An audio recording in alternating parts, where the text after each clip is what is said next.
विधायक और सांसदों के गांव में प्रवेश की पाबंदी बताने वाले ऐसे पोस्टर्स महाराष्ट्र के कई गांवों में लग चुके हैं।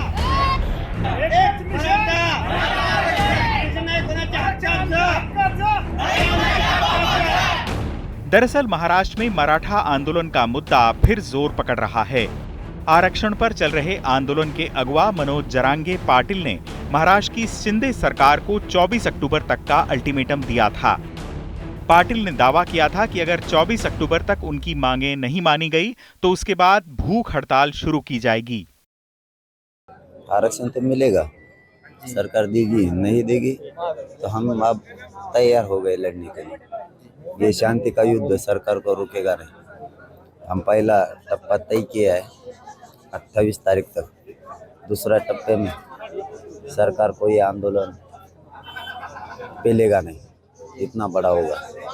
देखते जाओ, वो आप सहजता से लेते होंगे कि कुछ नहीं होगा, आप तो शांति से है, अनशन है, कुछ नहीं होगा। गंभीरता से लेना पड़ेगा सरकार को। आपने उसके बाद सरकार की नींद उड़ जाएगी, ये देखते रह जाएगा सरकार। मैं तो अनशन करने वाला हूँ मरने तक। मैं उपचार भी नहीं दूंगा, पानी भी नहीं दूंगा, कुछ लेने वाला नहीं हूँ। मैं एक तो मेरी अंत यात्रा निकलेगी, नहीं तो मराठों की विजय यात्रा निकलेगी आरक्षण की। इस पर मैं ठाम हूँ, लेकिन सरकार देगी नहीं देगी तो सरकार को हमारे गांव में आने का हमने प्रबंध किया है। नहीं आ सकते हो हमारे गांव में। मनोज जरांगे की अपील के बाद कई गांवों में नेताओं के प्रवेश पर पाबंदी लगा दी गई है। सिर्फ नांदेड़ के 92 गांवों में राजनेताओं के घुसने पर रोक लगा दी गई है, जबकि कुछ गांवों ने हर चुनाव के बहिष्कार का ऐलान कर दिया है। इस गांव में आने वाले अनशन को, आने वाले इलेक्शन को कोई पॉलिटिकली लीडर्स या कोई पॉलिटिकली बंदा इस गांव में पाँव नहीं रखेगा। अगर जिस पॉलिटिकल पार्टी का कोई भी सदस्य हो या कोई इलेक्शंस या चुनाव लड़ने का कोई उम्मीदवार हो, वो कोई भी इस गांव में आ नहीं सकता है जब तक मराठा रिजर्वेशन का मुद्दा हल नहीं होगा। पिछले 30 सालों से मराठा रिजर्वेशन का मुद्दा इस राज्य में डे बाय डे चलता आ रहा है, लेकिन कोई पॉलिटिकल पार्टी नहीं है, कोई ऐसा पक्ष नहीं है जिन्होंने मराठा रिजर्वेशन का मुद्दा हल निकाला है।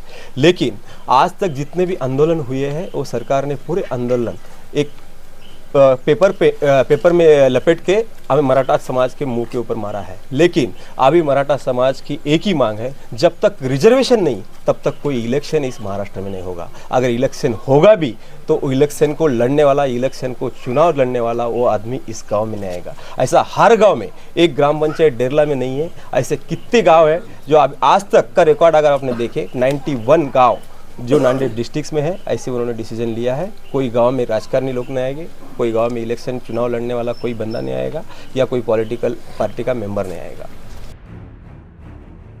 मनोज जरांगे ने 28 अक्टूबर से आंदोलन को नई दिशा देने की बात कही है। जाहिर है सरकार की मुश्किलें बढ़ना तय है। मराठा समुदाय महाराष्ट्र के सबसे प्रभावशाली समुदायों में से एक है। महाराष्ट्र के अंदर इस समुदाय का प्रभाव कितना ज्यादा है यह इससे भी समझा जा सकता है कि 1960 में महाराष्ट्र के गठन के बाद से अब तक यानी साल 2023 तक प्रदेश के 20 मुख्यमंत्रियों में से 12 मुख्यमंत्री इसी समुदाय के हैं। बावजूद इसके मराठा आरक्षण मुद्दे को सुलझाया नहीं जा सका है। गौरतलब है कि मराठा समुदाय के लोगों को ओबीसी का दर्जा दिए जाने की मांग अहम है। मराठाओं का पश्चिम महाराष्ट्र, मराठवाड़ा और उत्तरी महाराष्ट्र में अच्छा खासा प्रभाव है। विधानसभा की 288 सीटों में से 75 सीटों पर ये निर्णायक भूमिका में रहते हैं। ऐसे में लोकसभा चुनाव में भी ये मुद्दा अपना असर दिखा सकता है और ज्यादा मुश्किल एकनाथ शिंदे सरकार को होगी, क्योंकि अभी वो ही सत्ता में हैं। चुनाव आज तक।